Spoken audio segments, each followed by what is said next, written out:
como están medio cansados, es probable que solamente, claro, puede que algunos nomás participen y otros no. Como les comento, en general no me produce mucho problema porque entiendo que cada persona tiene ritmos diferentes y situaciones también diferentes a veces que puede estar viviendo. Entonces, es delicado el proceso, es delicado el escenario. Y por lo tanto tenemos que tratar de generar como el espacio para el descanso, también para la formación y también para la prevención. Así que tomando en cuenta lo que decía vuestra compañera, eviten salir de sus casas de forma innecesaria. Si hay gente que tiene problemas económicos, bueno, estamos gestionando desde la universidad becas y apoyo, digamos, como para que puedan quedar como, en este caso, apoyados, digamos, desde la universidad con alguna dificultad que puedan estar pasando personalmente, pues, ¿sí? Y como les decía la semana pasada, claro, voy a ir viendo y pasando la diapositiva, y si alguno de ustedes tiene alguna duda, solamente activa el micrófono y me la pregunta. Por mí no hay ningún problema, así que quédense con ello. Y bueno, vamos a retomar. Sí, sí, ¿alguien quería Profe, comentar algo? Sí, dime. ¿cuándo va a dar las notas de la prueba? No lo estoy presionando, pero para saber. No te preocupes, no te preocupes. ¿Sabes tú de que yo ya las subí? Están en Actas Web. La puedo subir de nuevo al aula virtual por si allí tienen acceso. Lo que pasa es que, a ver, ustedes que recién vienen entrando, y bueno, menos mal que queda esto grabado por si quieren eventualmente volver a escucharlo. El aula virtual es la plataforma, digamos, donde hemos compartido información, donde yo les he subido las clases, y los links y la grabación de las clases, etcétera, ¿sí? Pero también hay otro sistema u otra plataforma donde uno, en este caso yo, coloco las notas. Y no es porque yo lo decida colocar, sino que la universidad tiene otro, en este caso, otra plataforma donde tenemos que subir las notas, que es el famoso Actas Web, ¿ya? Entonces, bajo esa lógica, las notas estaban allí. Yo supuse que la habían visto, pero lo que podemos hacer es que yo se las envío en el recreo para que las tengan. Es más, las notas yo se las subí la semana pasada. Están allí digamos, como en este caso en Actas Web, pero las voy a subir de todas formas al aula virtual. ¿Ya? Lamento si no desconocíais esto, pero claro, en Actas Web, ahí es donde uno sube como todas las notas. ¿Le habían comentado esto o no habían recibido información de esto, María Fernanda? No, yo al menos no. Pareciera que ninguno de tus otros compañeros también no lo sabía. Pero ya están las notas disponibles. Yo les voy a subir las notas, por lo tanto, en un ratito digamos, al aula virtual para que así las puedan ver. Yo pensé que la habían visto, pero me acabo de equivocar. Así que, como les comento, Actas Web, así, y lo pueden colocar ustedes como Actas Web USEN en Google, y ahí les va a aparecer que ustedes tienen que ingresar su root, su clave, y ahí van a poder ver las notas de las diferentes asignaturas que ustedes tienen, ¿ya? Pero claro, supuse que la habían visto allí, pues, pero no. Pero están, como te comento, desde la semana pasada disponibles, ¿ya? Así que voy a corregir eso que me acabas de comentar. ¿Hay alguien más que tenga alguna duda o alguna pregunta? Profe, yo le quería preguntar Dígame. em, que como no ha hecho el equipo de Teams, nosotros tenemos que esperar a que usted suba las grabaciones de las clases, entonces, por si puede subir la de la clase anterior para revisarla. Mira, sabes tú que el link lo dejé, según yo, o sea, algo que me haya equivocado, pero si no, parece que no lo subí, pues ahora estoy viendo que no lo subí. Mira, déjame aprender cómo agrego a todas las personas, que es lo que nos sugirieron que aprendiéramos. En general me ha costado aprender algunas cosas de tecnología, pero el que está disponible, me llama la atención no haberlas. Bueno, que también la semana de ayer, la semana pasada fue así tremendamente intensa. Pero sí está disponible, yo grabé la clase, pero claro, la semana pasada fue súper intensa, para variar. Pero voy a ver este tema del Teams porque también me lo habían comentado otro curso para que le resultara como más fácil todo lo que era lo concerniente a las clases. Déjame revisarlo bien y sin problema la próxima semana vamos a estar funcionando en esa modalidad que tú me comentas. ¿Ya, Catalina? Bueno, profe, muchas gracias. De nada, pues. Sí, porque ha sido como todo como súper vertiginoso. Entonces, como les decía, yo he estado viendo estos temas de casos de estudiantes con COVID, obviamente las clases también, y más otras cosas que tienen que ver con el mundo de lo académico. Así que voy a resolver todas estas cosas entre hoy día y mañana, pues, para que así tengamos como un flujo digamos, como de curso lo mejor posible, pues, y dentro de lo que tendría que funcionar. Así que, como les decía, las notas ya están disponibles, están en el Actas Web. Si no tienen acceso o no saben cómo hacerlo, como les digo, es Actas Web, usen, y allí pueden ingresar y ver sus notas. Las voy a subir de todas formas al aula virtual para que también la puedan mirar allí. Y esta cosa como de los estudiantes y lo de Teams lo voy a resolver en esta semana. La clase está grabada, así que yo pensé que la había subido, pero como les digo, la semana fue súper vertiginosa la semana pasada, así que lo voy a arreglar en estos dos días, ¿ya? ¿Alguien más que tenga algún tipo de comentario, pregunta, inquietud, antes de comenzar a seguir viendo la materia que tenemos que ver, que es de atención y concentración? ¿No? Bueno, a ver, si ustedes recuerdan, o alguno de ustedes, si es que tuvo la semana pasada, ¿ya? El cuadrito que aparece acá es, en este caso, el conocido o por conocer eh, am, cuestionario o el test de Conners, ¿ya? Y por lo tanto, como yo les decía, voy a ir situándolos porque probablemente como han tenido hartas clases, puede que se les olvide la materia. Ya no hay problema con eso porque siempre voy recordando algunas cositas que ya estuvimos viendo. Eh, Miren, nosotros estamos en este momento en la unidad que se llama atención y concentración, ¿ya? Dentro de la materia de procesos psicológicos y como dentro de las definiciones que podemos encontrar relativo a lo que es la concentración y la atención, es que a veces la atención y la concentración pueden estar más debilitadas, más deficitarias, ya como que en el fondo no están actuando como normalmente podrían actuar, ¿ya? En general, lo que ha ido pasando en los últimos años, sobre todo en el ámbito educacional, es que el diagnóstico de déficit atencional, como dice el nombre, como que la atención está más disminuida, hay un déficit junto con la concentración. El tema está en que este diagnóstico en algunos casos está sobrediagnosticado, vale decir que no correspondería haber hecho el diagnóstico, porque hay otras cosas que pueden explicar la desatención, así como también hay gente que está en desacuerdo con la existencia de este diagnóstico, ¿ya?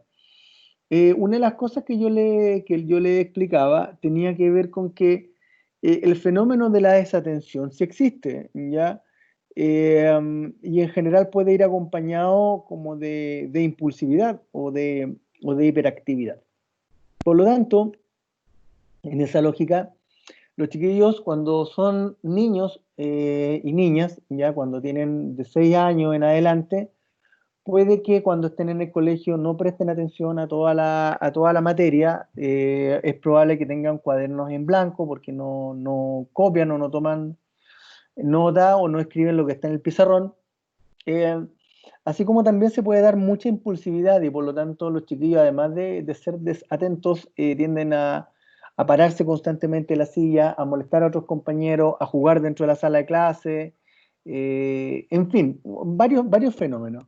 Como yo les decía, en esa clase, la clase de la semana pasada, ya estos dos diagnósticos o características que tienen que ver con la desatención y la hiperactividad pueden quedar unidas en uno solo y que es en este caso el déficit atencional con hiperactividad.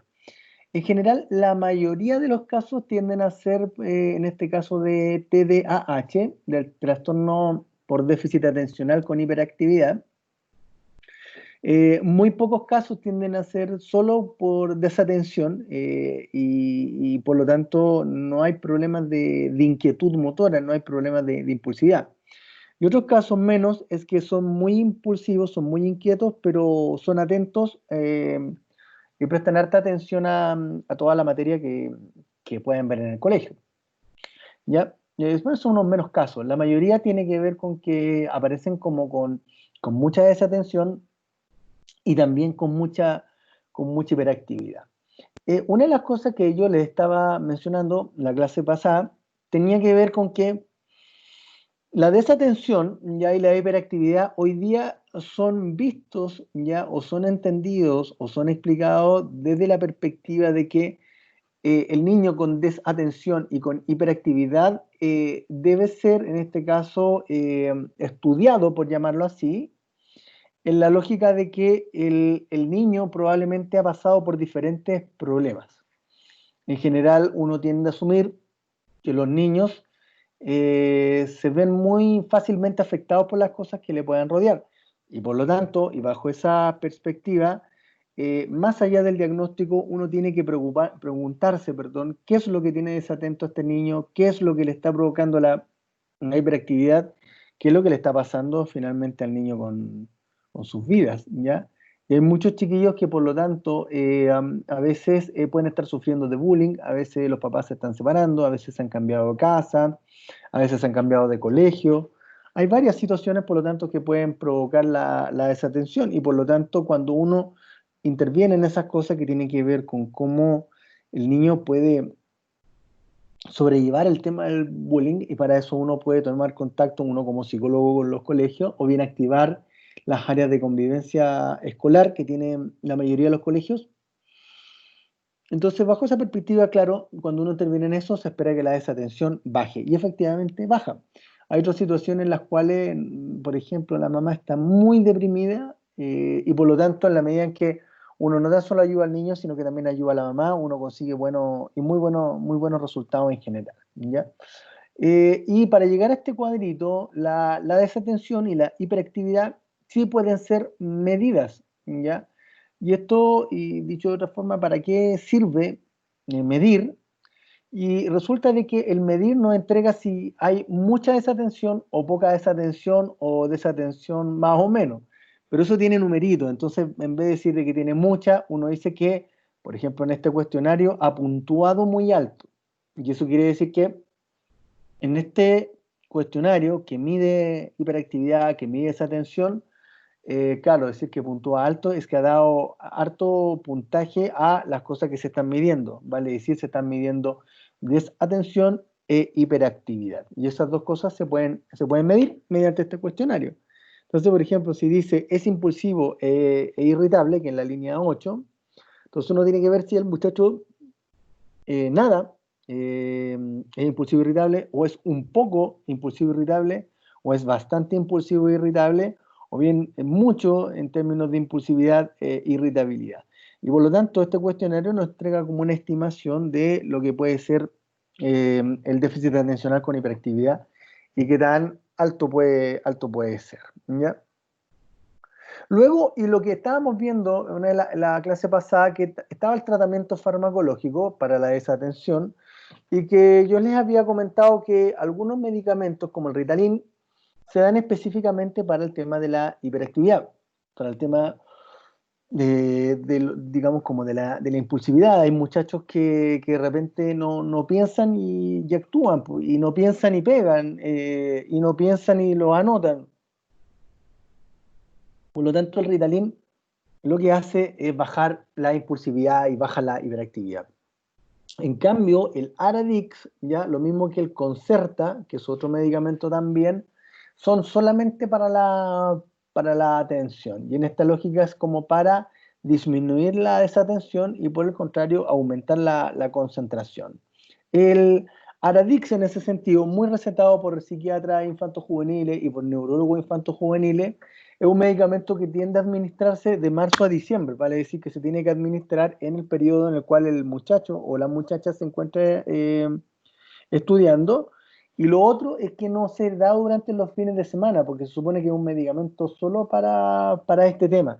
Y por lo tanto, la familia a su vez tiene que aprender a manejar este tema de la desatención y la hiperactividad, y en esta lógica que puedan aprender a manejarlo, digamos, en la perspectiva más psicológica, que tiene que ver con ir arreglando los problemas o las causas que a lo mejor están rodeando al niño que lo tienen desatento o hiperactivo, ¿ya? Y en otros casos, cuando se habla como de la imipramina, ya que es un antidepresivo, es que a veces hay algunos muchachos o algunas muchachas que andan medio tristes, po, y cuando como andan medio tristes, eh, um, es probable que la desatención no tenga que ver con lo aburrido de la materia, sino que afectivamente lo están pasando mal y afectivamente no se encuentran motivados o motivadas para rendir o estudiar para una determinada prueba, ¿ya? Luego, y vamos a entrar a esta etapa que tiene que ver con el tratamiento psicológico. Eh, Me esperan un momentito que me están llamando por teléfono. Espérenme un poco. Vengo al tiro. Denme dos.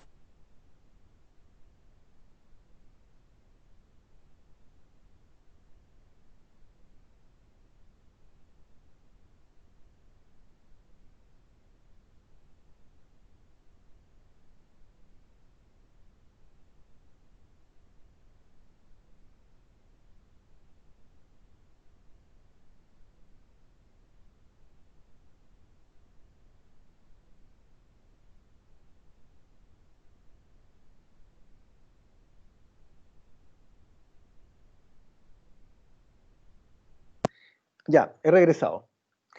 A ver, bueno, un poco lo que les estaba comentando, que tiene que ver con el tema de lo que es atención y concentración, ¿ya?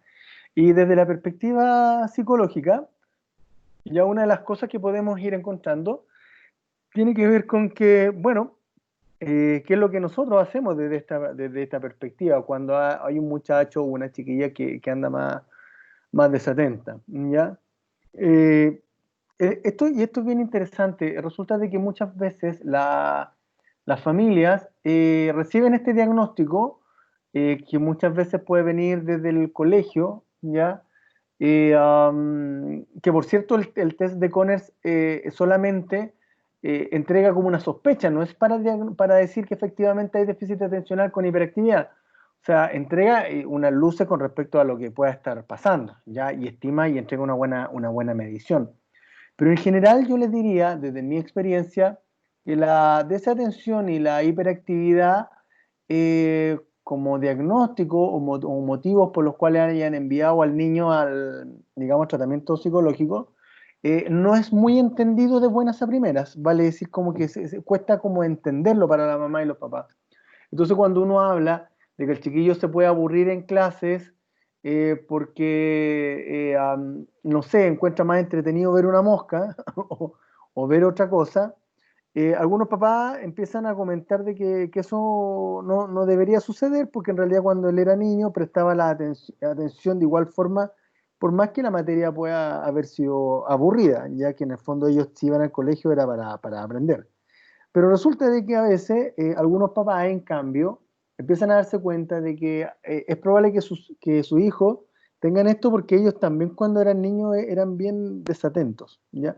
Y algunos eran bien hiperactivos. Por lo tanto, el explicar en este caso en qué consiste la desatención y la hiperactividad, así como también el tema de si es adecuado dar medicamentos o no, es parte importante por ejemplo, del rol que uno tiene cuando uno está atendiendo a estos muchachos. ¿Ya? En general, incluso hasta yo le diría que el niño y la niña no entienden por qué están yendo al psicólogo. En general es como que yo siempre les digo, oye, ¿tú sabes por qué te enviaron para acá? Y me levantan los hombros, ya, porque no saben. De repente creen que lo llevaron al médico, ya, porque el médico le iba a colocar una vacuna, que en general a veces algunos papás tienden a decir eso. En otro momento algunos chiquillos lo llevan porque no saben, pero sí les prometieron comerse un completo después a la salida del médico. En general, como les comento, este diagnóstico no es ni muy entendido fácilmente por los papás, ni también muy entendido por los niños, ¿ya? Por lo tanto, todo esto hace que uno empiece a tratar de entender un poco este fenómeno, que como les digo, y como les he dicho, nadie se muere de desatención, sino la letalidad es de cero. Si el tema está en que este tipo de diagnóstico y este tipo de alteración de la atención y la concentración puede traer varios problemas, y uno de los problemas, por ejemplo, que trae a nivel escolar es la posibilidad de repitencia, ¿ya? Otra de las posibilidades o los problemas que pueden darse, ¿sí? Es el problema escolares vinculados al tema conductual, cuando son muy hiperactivos los chiquillos y por lo tanto se arrancan de la sala de clase o le han pegado a algún compañero, en fin. Hay hartas cosas y por lo tanto todo esto que claro se tiene que explicar. Entonces, algunas de las cosas que aparecen acá como para ayudar a los chiquillos en torno a esto tiene que ver con lo siguiente, con que el tema de la atención y la concentración, por ejemplo, cuando aparece ahí en el autocontrol, los niños no lo entienden, pero sí tienden a darse cuenta de que a veces no logran mucho tiempo estar estudiando. Entonces algunos chiquillos sí se dan cuenta que el libro que tienen que leer para una de las pruebas, ya, si es que a ellos no les queda bien grabado en la memoria de qué trataba la aventura del protagonista, lo más probable es que se saquen una mala nota. Por lo tanto, el hecho de aumentar las horas de estudio y tratar de que el chiquillo aprenda ¿cómo se llama?, a mantenerse concentrado, puede ayudar harto, ¿ya? En términos de lo que se llama ahí como conducta-consecuencia. Ya si yo estudio poco, la probabilidad de que tenga una buena nota es baja, pues si se supone que para tener mejores notas uno tiene que estudiar harto. Ya el entrenamiento en autoinstrucción también ayuda mucho, que tiene que ver con que los muchachos de repente, como se pasan sacando malas notas, tienden a decirse que no son buenos, que para estudiar, que son tontos, y en realidad ahí eso hay que irlo cambiando, y cambiando gradualmente, porque se supone que el niño tiene que empezar a subir las notas para darse cuenta de que él es hábil, que puede ser inteligente, pero lo tiene que ver y hacer él, si no, no nos va a servir mucho. Entrenamiento en resolución de problemas también tiende a ayudar a que muchas veces cuando los muchachos o adultos incluso que tienen problemas de desatención, también tienden muchas veces a tener dificultades como para la toma de decisiones y por lo tanto a veces se pueden enredar más en ¿cómo decirlo?, se pueden enredar en múltiples opciones, digamos, como de soluciones, versus de optar por por una solución clara y concreta, ¿ya? Las habilidades sociales, por ejemplo, hacen que las personas o los muchachos a veces aprendan a pedir ayuda cuando son medio desatentos y pueden hablar con algún compañero como para que les pueda ayudar a estudiar. La reestructuración cognitiva, como tiende a decir el nombre ahí, es un reordenamiento o una reestructuración de todo lo relativo a la forma de pensar de las personas y de los niños también, ¿ya? La estrategia para estimular la atención, que tiene que ver con qué es lo que hizo ayer, qué es lo que tiene que hacer mañana, qué cuadernos tiene que llevar mañana. Y todos esos ejercicios, curiosamente, sirven mucho para cuando los chiquillos tienen este diagnóstico. Y lo otro que tiene que hacerse, obviamente, hoy día tiene que ver con una orientación familiar y también escolar. Vale decir, hay que ver qué es lo que la familia está haciendo y qué es lo que el colegio también requiere. Por supuesto que hay muchas más técnicas o más estrategias para el tema de la desatención con hiperactividad desde lo psicológico. Yo les diría que una de las cosas que tiene que verse también tiene que ver con cómo el niño emocionalmente anda. Ya en general eso tiende a entregar como hartas luces. Y no es que el niño va a llegar y va a llorar inmediatamente con lo que le pueda estar pasando. No, sino que el niño hace como que no pasara nada, como que está todo bien. Y en realidad, a veces en la vida de algunos niños no todo está bien, sino que al contrario, como que todo va para mal. ¿Ya? Sin embargo, otros elementos que son importantes acá, que tienen que ver con que este diagnóstico, como les digo, no mata a nadie, pero lo que sí es que puede estar muy asociado o muy relacionado al abuso de drogas cuando son más adolescentes, más adultos, porque la impulsividad no se ha logrado bajar, pues entonces uno de los factores que aparece muy asociado al abuso de drogas es el tema de la impulsividad. ¿Ya? ¿Alguna duda hasta el momento? ¿Algún comentario? Profe, Dígame. ¿esto es posible tratarlo solo, o sea, solo un tratamiento psicológico o es necesario que sea también farmacológico? Mira qué buena pregunta, Camila, porque lo que plantea el Ministerio de Salud, ojo, lo que entregan como las guías clínicas del Ministerio de Salud es que uno tiene que probar primero con atención psicológica y eventualmente con apoyo de trabajadores sociales, con psicopedagogos, ¿ya? Nosotros como que tenemos que ver si podemos evitar que el muchacho tenga que tomar medicamentos y en general muchas veces se puede corregir sin medicamentos.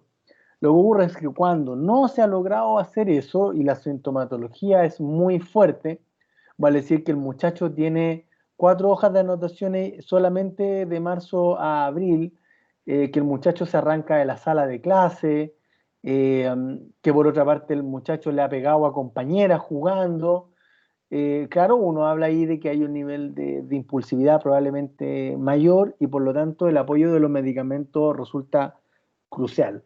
¿Ya? Siempre uno apuesta, por lo tanto, a que la gente desde sus propios recursos resuelva sus dificultades, resuelva sus problemas. Pero cuando a veces la sintomatología es muy fuerte, es decir, cuando es muy intensa, cuando es muy problemática, tienen que aparecer los medicamentos. ¿Ya? Pero ese es el algoritmo que plantea el Ministerio de Salud. O sea, primero uno tiene que probar sin psiquiatra y si no se producen los resultados, ahí uno tiene que empezar a trabajar con el psiquiatra. No sé si tú sabías eso, si te habían contado otra cosa o qué es lo que opinas. No, sí, la cosa es que cuando mi hermana era chica, recuerdo cuando iba en tercero básico, segundo ¿Ya? básico, la profesora llamó a mi mamá que necesitaba que llevara a la Cata, mi hermana, al psicólogo. Y mi mamá puso el grito en el cielo porque mi hermana siempre ha sido muy bien aplicada en el colegio, pero sí muy conversadora y terminaba las tareas y le conversaba a todos los compañeros y todo. Entonces la mandó al psicólogo y el psicólogo la mandó al psiquiatra. Y ¿Ya? recuerdo que en ese tiempo le dieron risperidona, si no me equivoco, y sertralina. ¿Ya? Y mi hermana cambió completamente, o sea, de ser una niña súper despierta, sí, desordenada y todo lo que conlleva ser un niño, súper apagada, o sea, se dormía súper temprano, súper iba. Entonces llegó un momento que mi mamá dijo, ya, o sea, no le voy a dar más pastillas porque es demasiado el efecto que causan en ella y la cambió por completo. Entonces, por eso me parece como me cuesta aceptar como el hecho de que le den pastillas a los niños de tan chicos. Sí, lo que pasa es que mira, qué bueno que lo planteas, porque por lo siguiente, mira, existen movimientos, por decirlo así, que plantean la excesiva medicalización de la infancia, como le llaman algunos, ¿ya? Y en general, ese movimiento lo que hace notar es que la solución no pasa por los medicamentos, sino que la solución pasa muchas veces por alterar la dinámica familiar en términos de como intervenciones psicológicas y por otra parte que es la sociedad en su conjunto la que debe como arreglar las cosas. Y claro, muchas veces uno puede estar de acuerdo en eso, sin embargo, te diría yo, Cami, como en orden de todo orden de cosas, perdón por el orden de cómo dije las cosas, pero en general hay buenos tratamientos y otros tratamientos que son muy malos, que son muy nocivos, ¿ya? Y esto tiene que ver con que a veces los medicamentos pueden ser muy fuertes, ¿ya? Y que tiene que ver no con el medicamento en sí, sino que la dosis que le dieron fue muy, muy alta. De hecho, hoy día los psiquiatras lo que están tratando de hacer siempre es entregar dosis bajas de los medicamentos, cosa de que no haya una mala respuesta ante el medicamento. Vale decir, si la gente, por ejemplo, en tu caso, le dan a tu hermana ese medicamento y ustedes notan que le está haciendo más mal que bien, lo primero que van a hacer es que deje de tomar los medicamentos. En vez de haber ido con el psiquiatra, con el neurólogo y haber dicho, oye, sabéis que la dosis es muy fuerte, hay que bajarla, y efectivamente el psiquiatra debería bajarla. Pero hay otras cosas que tienen que ver cuando uno como psicólogo o como psicóloga llega y deriva al psiquiatra sin haber hecho una evaluación un poco más completa, po. Vaya a saber si a lo mejor a tu hermana sufría de bullying, vaya a saber si a lo mejor en tu casa habían más discusiones. Lo cierto está en que la idea desde la psicología es que uno pueda mirar esas áreas que yo estoy comentando ahora y poder tratar de resolverla o de modificarla. Ya, en general, a veces, como te comento, algunas dosis son muy fuertes. En general, la risperidona, como te comento, es como para la inquietud motora, pero vaya a saber uno si a lo mejor tu hermana era inquieta como cualquiera niña y no requería ese medicamento, pues y a lo mejor el medicamento era muy fuerte para ella, pero sí tiende a pasar lo que tú dices, que en el fondo como que cambiaran mucho, como que se apagaran algunos niños. No sé qué opinas de lo que estoy comentando y lo que tú quieras como comentar, por supuesto. No, sí, profe, me quedó súper claro lo que dice, que igual fue un tiempo como súper difícil como familia, porque mi hermana siempre ha sido como súper despierta, una niña súper normal, entonces de un día para otro con un medicamento, y, o sea, optamos simplemente porque no lo tomara más, porque la cambió mucho. Entonces, por eso como que creo que se pueden dar como alternativas, claro, quizás su psicóloga no hizo como una investigación más exhaustiva sobre lo que pasaba realmente. Pero sí, eso en verdad me sorprende. No, y gracias por lo que comentas, Camila, porque en el fondo, mira, de hecho, mira, quédate por favor con el micrófono prendido, o al menos si lo vayas a apagar, no te salgas todavía de lo que yo voy a comentar ahora. Una de las cosas que a nivel nacional, ya, y lo digo de buena fuente y todo, ya, una de las cosas que los estudiantes de pregrado de psicología han reclamado, no estoy diciendo solamente de la Universidad Central, sino que en general de todas las universidades a nivel nacional que extienden psicología, alumnos se han quejado de la baja formación en fármacos que uno tiene. Y que es verdad, es así.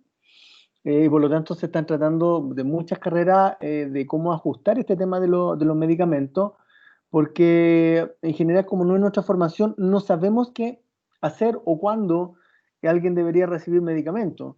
Ya en general, por ejemplo, de mi experiencia, lo que yo hago siempre es que si las sesiones no empiezan a funcionar, sugiero la interconsulta con el psiquiatra, ¿ya?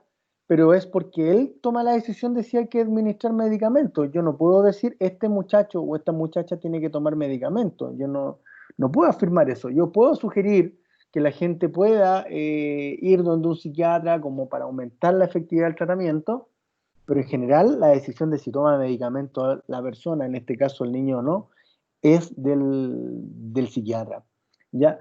Entonces, la mayoría de los estudiantes de pregrado se quejan de que la formación farmacológica es muy baja, ¿ya? Y por lo tanto, uno se encuentra con entornos donde a veces no se entiende por qué a algunos muchachos les dan, no sé, por risperidona, ¿ya? Y en realidad, a veces hay chiquillos, chiquillas que son muy impulsivos o muy impulsivas, ¿ya?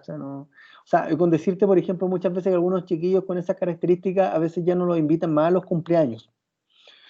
Y no lo invitan porque deja la tendalada, pues, donde va, deja desordenado, donde va, ha roto cosas, donde va, le contesta a los adultos que están ahí y como que no pesca. Entonces a los niños a veces le empiezan a hacer como todo el vacío social y eso involucra que a los muchachos no los invitan más a los cumpleaños, pues. Entonces, desafortunadamente, y por eso partía hablando en la primera diapo, esta cosa como de la educación, porque a veces hay gente que se pierde en esto. Vaya a saber si a lo mejor, como te digo, a tu hermana le pasaban otras cosas que la tenían más inquieta, y ojo que estos medicamentos en general tienen que darse de los 6 años para adelante, no sé.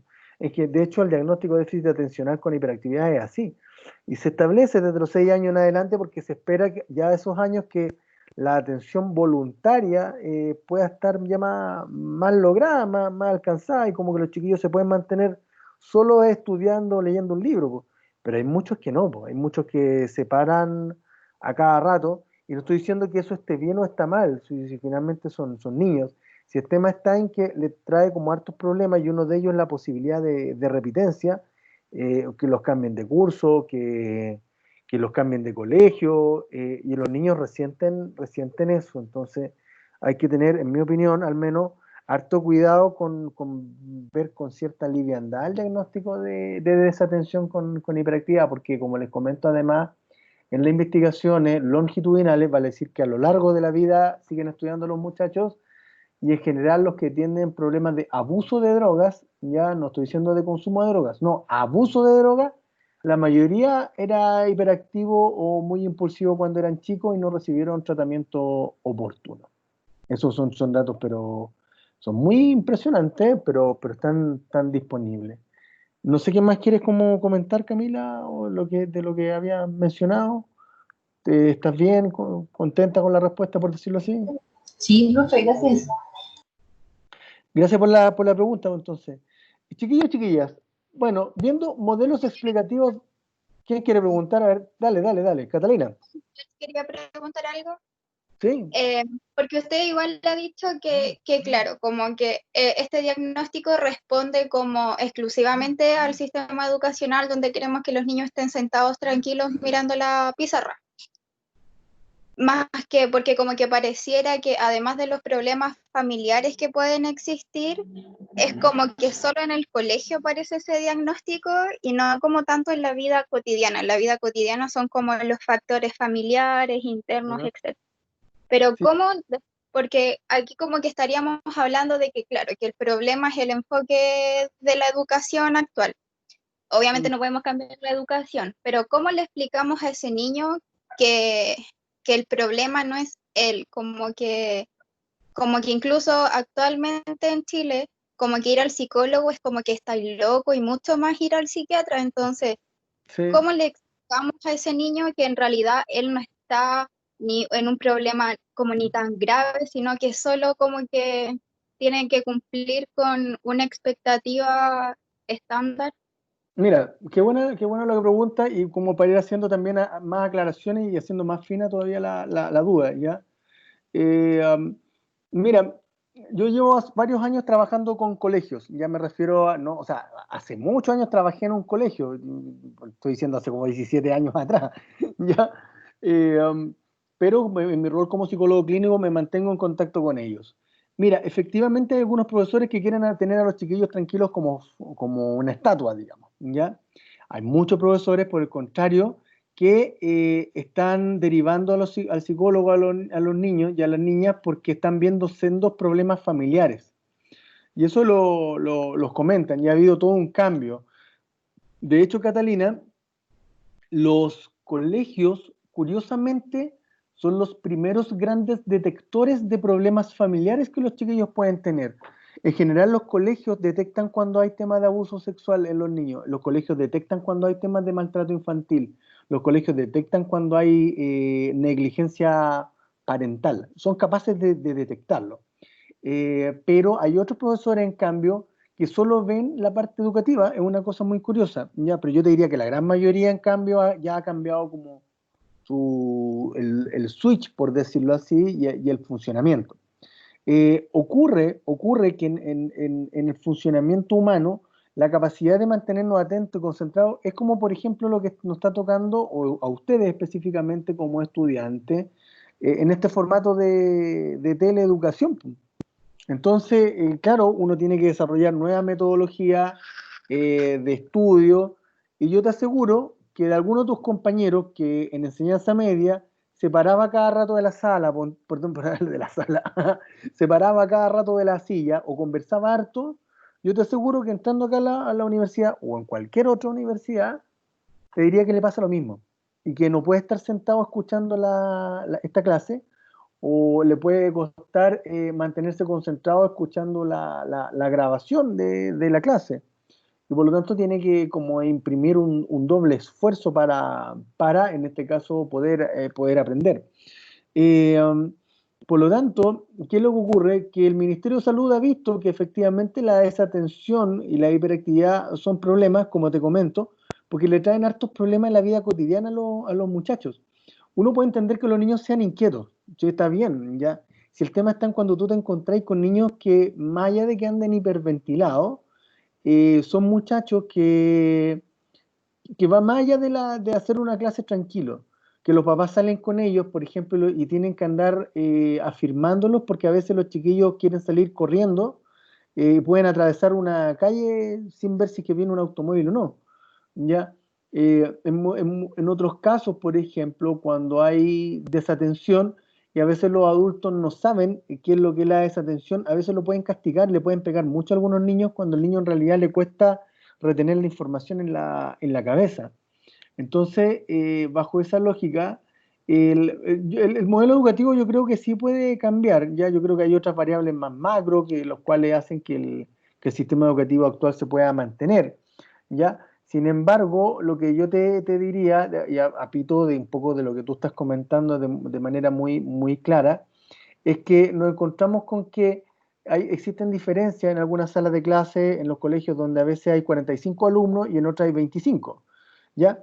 Y es diferente a tener 45 alumnos que tú seleccionaste versus 45 minutos perdón, 45 alumnos que no puedes seleccionar, porque tenéis que darle educación a todos, como en el caso de los colegios municipales. El colegio tiene que darle educación a todos, independiente digamos, como de los problemas con los cuales pueda llegar el muchacho. ¿Ya? Yo me imagino, por ejemplo, en el colegio que yo estudié, que es el Instituto Nacional, que debe ser súper diferente hacer clase a chiquillos a 45 chiquillos en séptimo básico cuando todos llegan con promedio arriba de 6-7, y que estudiaron para entrar al Instituto Nacional en la mayoría de los casos. Entonces, claro, ahí tenéis 45 estudiantes que pueden hacer las cosas, digamos, de forma independiente, pero hay otros que no. Y cuando tú empiezas a ver, por ejemplo, la desatención y la hiperactividad, claro, en general esa derivación es hecha por profesores, y en general, por eso te digo, la gran mayoría lo que está haciendo es que cuando envían esto, también envían sus correos como profesores y para que mantenerse en contacto, y es lo que yo tiendo a hacer con nuestros profesores, porque en general lo que tiende a pasar es que los profesores han visto muchas cosas, han visto cuando las mamás son más complicadas, cuando ven que los papás a veces tienen un problema de abuso de sustancias o a veces han habido situaciones de violencia intrafamiliar. Yo tengo varios casos de chiquillos que llegaron por desatención y tenían unas situaciones de violencia intrafamiliar bien complicadas. Ya, y el chiquillo no pescaba en clase, pero porque estaba en otra, po.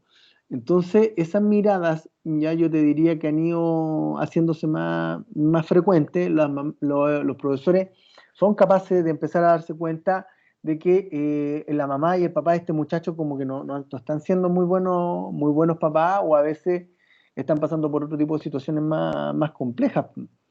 Pero sin duda de que una de las reflexiones que yo estoy tratando de hacer acá tiene que ver con que cuando ustedes se encuentren con este diagnóstico, traten de mirar más allá de la desatención, vean más allá de la hiperactividad, porque va a ser evidente. Ustedes van a conversar con algunos de esos muchachos y se van a dar cuenta que son inquietos y que de repente su cabeza anda en otro lado. Si el tema está en que ustedes tienen que preguntarse qué es lo que tiene a este muchacho o a esa muchacha de esa forma, qué es lo que le está causando, en este caso, el diagnóstico. No sé qué opinas, Cata, de lo que estoy comentando, si estás de acuerdo o no de acuerdo, qué te gustaría agregar. Lo quiero escuchar todo. Si no estás disponible, no te preocupes. No, sí estoy súper de acuerdo y claro, o sea, yo creo que aquí muchos hemos tenido experiencias con psicólogos y psiquiatras y es como realmente importante profundizar para que valga la pena y no que por el contrario uno como profesional o mal profesional genere más problemas. Claro, y eso lo que tú dices, Cata, se llaman intervenciones iatrogénicas, ya con I latina, cuando el remedio es peor que la enfermedad. Yo me acuerdo, por ejemplo, hace años atrás, un muchacho que había llegado por desatención y el chiquillo efectivamente era bien despistado, las notas muy irregulares. O sea, como no sé si lo había comentado en esta clase, pero muchas veces los chiquillos con desatención o en este diagnóstico tienen bajas notas en artes visuales y en tecnología. Y uno dice, pero si en artes visuales, aunque tú dibujes feo, te ponen una buena nota igual. Ya si ahí no se trata de ser pintor y buen artista. ¿Ya? pero muchas veces estos muchachos de repente no llevan los materiales y se les pierden los materiales y pueden llegar a la actividad de artes visuales que tenían que llegar con una cartulina y llegan sin nada porque no lo anotaron. Entonces, es bien interesante de una u otra forma que el mirar esto tiene que ver con siempre con ir más allá. A veces uno se encuentra con que con un par de sesiones, algunos chiquillos logran aprender rápidamente a hacerse cargo de sus cosas. Hay chiquillos, por ejemplo, que, no sé, tienen todos los cuadernos en la mochila para que no los tengan que andar cambiando todos los días, y es como una estrategia de las cuales ellos se valen o usan como para no tener problemas, pues. Pero claro, yo veo a los chiquillos con notas, digamos, como cuando les pido que me traigan las notas, porque ese es uno digamos, como de las formas que yo tengo para comprobar si efectivamente hay desatención. Y es que las notas en déficit atencional son muy irregulares. Vale decir, un día se sacó una buena nota en artes visuales, un 6,5, y el otro día o la otra semana un 2, un 7 y un 3. Y esas variaciones de notas muy grandes tienen que ver muchas veces con que a los chiquillos se les olvida llevar los materiales, ¿ya? Y por lo tanto, uno espera que este muchacho tenga esa irregularidad en otras asignaturas, y efectivamente hay otras asignaturas en las cuales son súper irregulares. En cambio, cuando los chiquillos, por ejemplo, tienen un rendimiento intelectual más bajo, todas las notas son bajas, les va mal hasta en educación física, ¿ya? Y uno ve que al chiquillo le cuesta, en toda la asignatura uno ve que le cuesta, ¿se entiende? En cambio, el chiquillo que tiene desatención, uno ve que no le cuestan las cosas, que en el fondo los problemas que tiene es porque él todavía no aprende su atención voluntariamente a manejarla. Y es parte también de la pega que como psicólogo tenemos que ir armando. ¿Sí? No sé si se desea agregar algo más, Catalina. ¿Estás bien ahí? ¿Otro comentario? ¿Insultos todavía no? No, profe, está todo claro, muchas gracias. De nada, pues, mi estimada Catalina. Miren, fíjense en lo siguiente. Lo que vamos a mirar ahora tiene que ver con modelos teóricos. Vale decir, ¿por qué la gente puede tener buena atención y concentración, y por qué otros pueden tener una baja atención o una baja concentración? ¿Ya? Miren, lo que dice acá tiene que ver lo que se llama como un modelo de filtro rígido. ¿Ya? ¿Y esto qué quiere decir? Miren, se lo voy a explicar muy simplemente. Uno no puede prestarle, de acuerdo a este modelo, de acuerdo a esta teoría, ¿ya? Uno no puede prestarle atención a dos cosas al mismo tiempo. O masco chicle o camino. Pero no se pueden hacer ambas cosas a la vez. Entonces uno dice, profe, que yo puedo mascar chicle y caminar. Y está bien. Si hay conductas que a veces uno puede hacer dos cosas a la vez. Lo que ocurre es que en general, cuando las actividades son más complejas, es cuando en general solamente podemos prestar atención a una sola cosa, ¿ya? Y por eso se llama de filtro rígido. Un filtro. Si tengo que mirar esto y es muy complejo, voy a mirar esto y voy a filtrar todo. No voy a pescar nada más de lo que me estén, en este caso, como mostrando.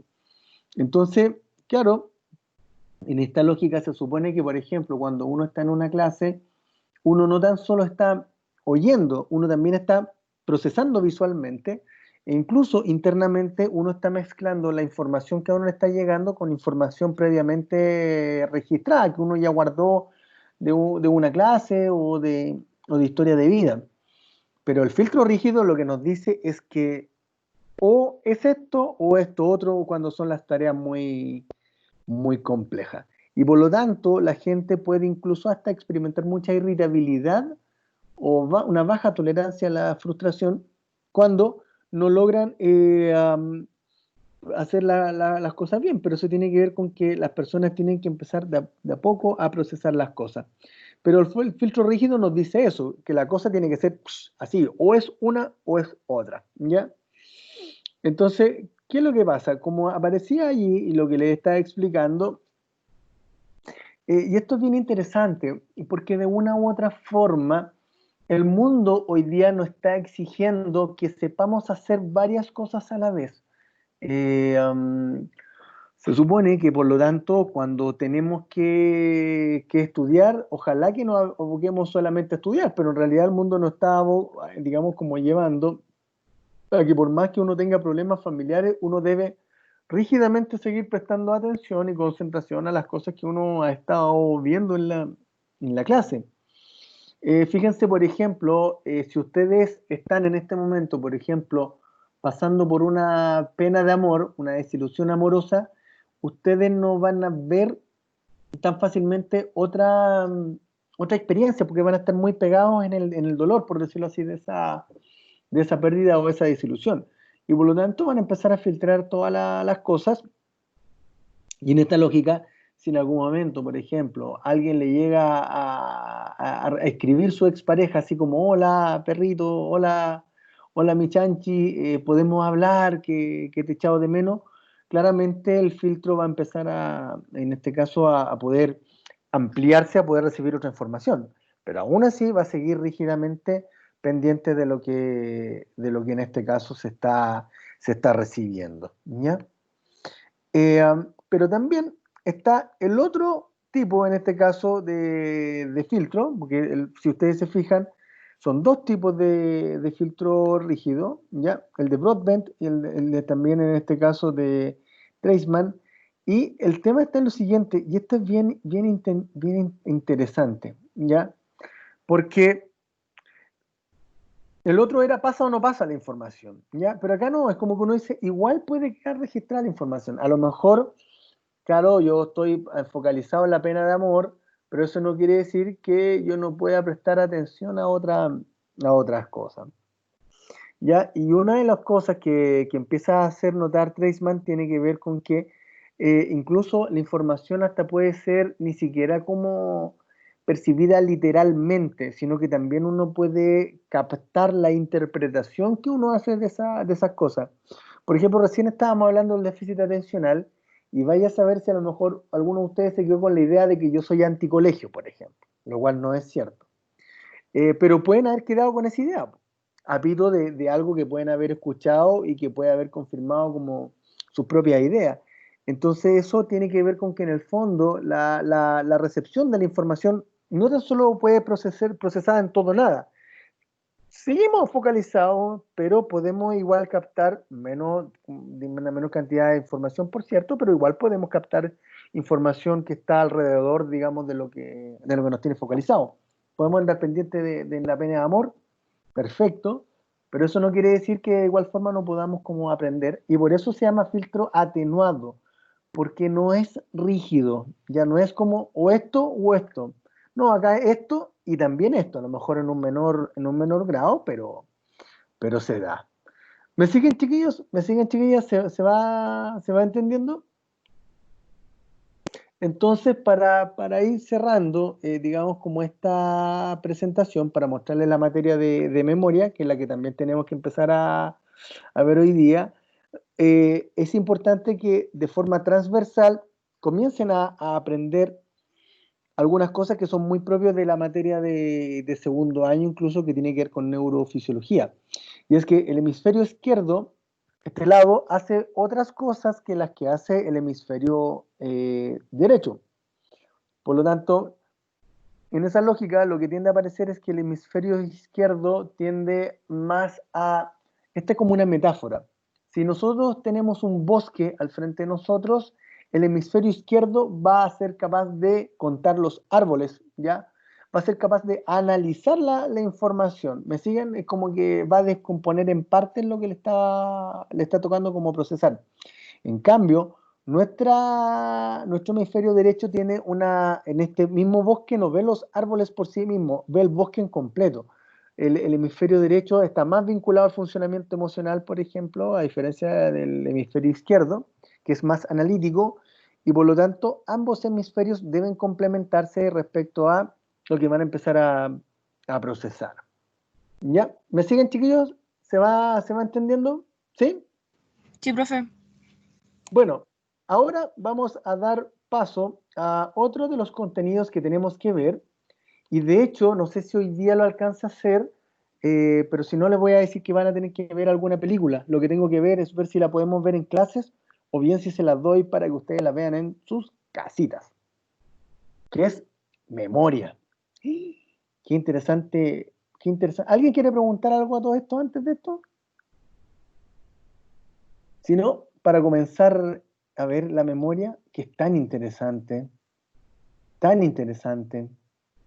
Hay gente que cree que la memoria solamente es, en este caso, como la estructura para guardar la información del colegio, ¿ya? Pero en general, en nuestra cabeza albergamos más información de la que uno cree y de la que uno se logra hasta dar cuenta.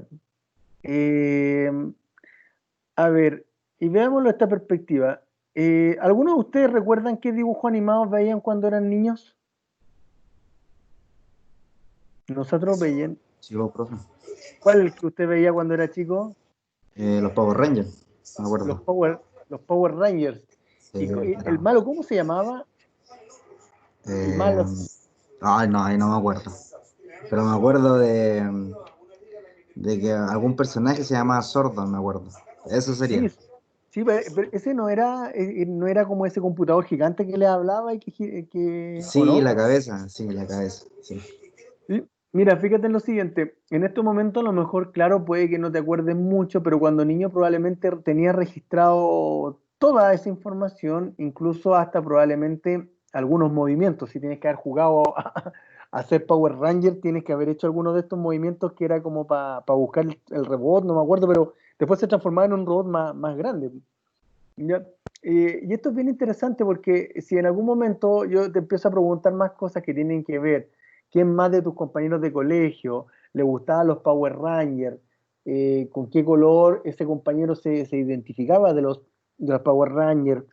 Si lo veía en el Cartoon Network, si lo veía en qué sé yo, lo más probable es que tú vas a empezar a evocar esa información. Ya puede que a lo mejor hay algunos detalles y a lo mejor no te acuerdes. Pero en general nuestra cabeza guarda harta información. eh, y esto es bien, bien interesante porque lo que se ha ido mostrando es que en general somos capaces de recordar más cosas desde los 4 años en adelante. En general las primeras veces puede que no recordemos casi nada en realidad de esa etapa, lo que no quiere decir que por supuesto no impacta, ¿ya? Eso sí es cierto, no impacta.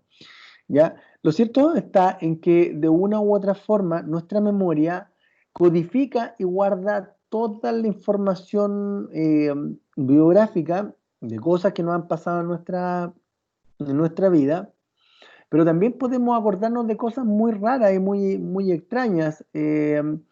A veces nos puede pasar que la memoria a veces nos puede ayudar a ver lo que recién estábamos haciendo y en otro momento la memoria nos puede perjudicar no recordando las cosas que estábamos como viendo.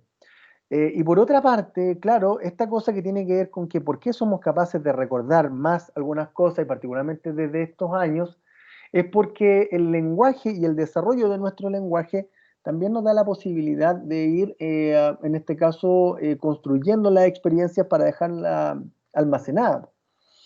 Entonces, en esta cosa del modelo sociohistórico, donde la cultura influye, claro, la cultura nos va diciendo lo que tenemos que aprender a decir, pero por otra parte también que el lenguajear y lo que nosotros aprendemos muchas veces desde pequeños es el hablar, y uno empieza a darse cuenta que en la medida en que uno habla más cuando uno es más niño, uno puede ser capaz de guardar más información. Y por lo tanto, el lenguaje juega un rol importante en cómo se van desarrollando nuestros procesos psicológicos y también cómo se va desarrollando la memoria. ¿Ya?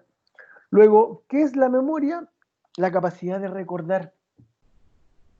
En general, cuando ustedes estudian, ya se supone que ustedes terminan el estudio cuando son capaces de recordar todo lo que han estudiado.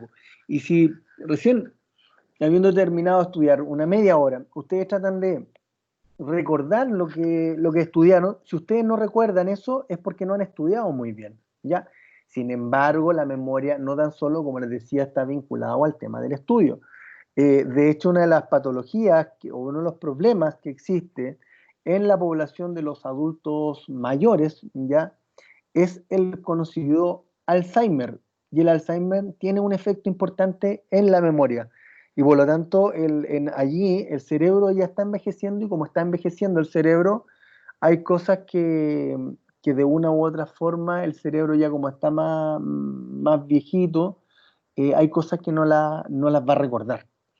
Y por lo tanto, en el Alzheimer, que es una carga muy fuerte para la familia, en general, porque una de las cosas tiene que ver con el estado de salud física de un adulto mayor, ok, pero también les pasa de que este adulto mayor los empieza a desconocer, lo mira con cierta extrañeza, y por lo tanto las familias lo pasan mal, porque en el fondo su mamá, que tanto los quería, ahora su mamá ni los reconoce. Y hoy día, por lo tanto, hay una preocupación muy grande por el alto número de adultos mayores que estamos teniendo con demencia senil, que la demencia tiene que ver no con locura, sino como con daños en el funcionamiento del cerebro, pero producto que está envejeciendo, producto que han pasado los años. Entonces, la demencia senil va haciendo que se va dañando la memoria, ¿ya? Y por lo tanto, en esa lógica, esta mamá que nos quería tanto, que no se acordaba de todo, ahora como que no se acuerda de mucho. Pero es porque una de las funciones que afecta al Alzheimer fundamentalmente es, en este caso, la memoria. Y vale decir como la capacidad de poder recordar o bien evocar cosas que nos ha tocado vivir. ¿Sí? Creo que una pregunta, Dígame. pero el Alzheimer, ¿por qué da? Mira, hay varias explicaciones desde lo biológico, de lo psicológico y lo social, ¿ya? En general, la mayor cantidad de datos lo que muestra son dos cosas, y hay una que son más maravillosas que otras, si me permiten extenderme. Mira, en general, el tema del Alzheimer tiene que ver con que el cerebro empieza a envejecer. Técnicamente se le llama como un deterioro de las funciones cognitivas. Ya vale decir, nuestras funciones asociadas al pensar, al imaginar, al recordar, se empiezan a dañar. ¿Ya? Y desde desde por qué en este caso se empieza a dañar, en este caso en Alzheimer tiene que ver con que el cerebro empezó a envejecer. En algunos adultos mayores el cerebro tiende a envejecer más rápido. Yo no sé si ustedes se han dado cuenta, bueno, es que en realidad no han ido mucho a la universidad ahora, pero se van a encontrar con muchos profesores que son más viejitos o profesoras que son más viejitas, ¿ya? Y uno los ve muy lúcidos de la cabeza. Y esto tiene que ver con que dentro de las explicaciones psicológicas, uno de ellos tiene que ver con que los adultos mayores en general, que han tenido de Alzheimer, en general, su cabeza, su capacidad pensante, no fue muy usada, entonces dejaron de leer a muy temprana edad y no leyeron nunca nada más, no se preocuparon de mantenerse informados. Entonces, de lo psicológico, como que el cerebro no se está utilizando mucho o en su plena capacidad. Y por lo tanto, como que empieza como a crecer durante toda la vida como más debilitado. Ya, pero en general, yo te diría que las investigaciones lo que más apuntan a que el cerebro comienza un proceso de envejecimiento. Y por lo tanto, en esa lógica, el cerebro no empieza a funcionar como funcionaba en la juventud, pues, sino que ya se empiezan como a olvidar cosas. Eso yo te diría. No sé qué te parece, o si tú tienes como, o manejas otra información, compartámosla. No, sí, está bien. Lo que pasa es que mi abuela como hace tiempo está dando como indicios del Alzheimer ¿Ya? y cada vez como que va evolucionando más. Y su papá falleció de eso también, o sea, con Alzheimer. Claro. Mira, y de hecho hay un tema de heredabilidad también, pero como te comento, de hecho lo que se está haciendo hoy día como parte de la política pública tiene que ver con que estas cuestiones del sudoku, sopa de letras, lo que sea, ayuda a que los adultos mayores mantengan la cabeza activa. Y por lo tanto, manteniendo la cabeza activa, sin duda ayuda a retrasar el Alzheimer. Pero muchas veces uno se encuentra con adultos mayores que como crecieron a la antigua, vale decir, comieron buenos alimentos y tuvieron una buena alimentación, físicamente andan enteros, po, no les falla nada, po, pero sí les falla como la cabeza, por decirlo así. Y eso tiene que ver, como te comento, con que el cerebro empieza a envejecer. Y en general hay gente que, por ejemplo, ya a los 30 años tiene muchas canas, habemos otros que a los 40 y algo no tenemos, y por lo tanto como que hay gente que envejece más rápido, pero eso tiene que ver en el fondo con temas más bien biológicos. Pero desde la psicología se ve de que la gente que estudió menos, ya como que no tiene mucha escolaridad, es como más propensa a tener Alzheimer. Ya es una cosa como que tiene que ver con que la cabeza se tiene que mantener funcionando. Por eso uno se encuentra, por ejemplo, con hartos médicos, por ejemplo, muchas veces más mayorcitos, más viejos, y uno los ve impecables, po. Y eso tiene que ver con que su cabeza todavía sigue funcionando y funcionando tal cual, y mejora como lo hacían en este caso cuando eran adolescentes. ¿Se entiende? Entonces, miren, antes, sí, dime, ¿quieres comentar algo más? No, debe ser que sí había entendido, gracias. De nada, mira, ¿qué cosas tiene que hacer nuestra memoria? ¿Cómo funciona? Funciona con estos 4, uno podría decir simples pasos, pero no es así. Ya es súper complejo. Eh, a ver, habemos algunas personas que tenemos buena memoria, ¿ya? Y por lo tanto tendemos a recordar en gran medida, por supuesto, muchas de las cosas que pueden ocurrir y pasar, ¿ya? Y esto tiene que ver con que, en general, todo lo que queda registrado en nuestras cabezas depende mucho de nuestra capacidad de percepción. Ustedes, si bien recuerdan, la percepción la vimos en unas clases atrás, o hace 3 semanas más o menos antes de la prueba, y yo les dije, la percepción es un fenómeno transversal a todo esto. Y acá, por ejemplo, lo estamos viendo en la memoria. Entonces, lo que yo recibo, lo que yo percibo, va a tender a quedar en mi cabeza siempre y cuando yo sea capaz de codificarlo. Vale decir, por ejemplo, de repetir la información en la cabeza, de darle vuelta a lo que estuve leyendo, que si estoy estudiando historia, paso a la otra página y no me acuerdo lo que decía la página anterior, vuelvo a leerla. En fin, todo esto tiene que ver con que lo que yo percibo tiene que ser codificado o bien registrado, para que de esa forma pueda quedar almacenado o bien guardado en la cabeza. Sin embargo, una de las medidas que uno puede encontrar para ir viendo este tema de la memoria es la capacidad de recuperación. Vale decir, si uno, por más que uno haya leído toda la materia, uno no es capaz de recordarlo todo, claro, uno va a decir, ¿para qué estudió tanto si en el fondo no le quedó guardado? Claro, porque una de las cosas tiene que ver con que la memoria está muy de la mano con la capacidad de recuperación. Ya les voy mostrando que a veces algunos olvidos se pueden dar producto del paso del tiempo, producto de situaciones personales que uno estaba pasando, pero en otro momento uno puede olvidar porque a uno le conviene olvidar, como que hay una ganancia allí. Pero esos son como digamos como los detalles que vamos a ir mirando, pero como les comento, una de las cosas como indicador de buena memoria es la capacidad de recuperar la información. Entonces puede, por ejemplo, se van a juntar con algún compañero de colegio y a lo mejor les va a hacer recordar cosas que ustedes a lo mejor no recordaban cuando estaban en el colegio. Y eso tiene que ver en el fondo con que parte de cómo se mide la memoria tiene que ver con y la forma en cómo se recupera la información, ¿ya? Y vamos a dejar titulado modelo explicativo de este proceso cognitivo, vale decir cómo es que funciona, porque lo vamos a utilizar mucho, como les digo, para la película que van a tener que ver. También les voy a mostrar ahora unos videitos en el próximo bloque, por si acaso. Así que no sé si alguno de ustedes tiene alguna duda.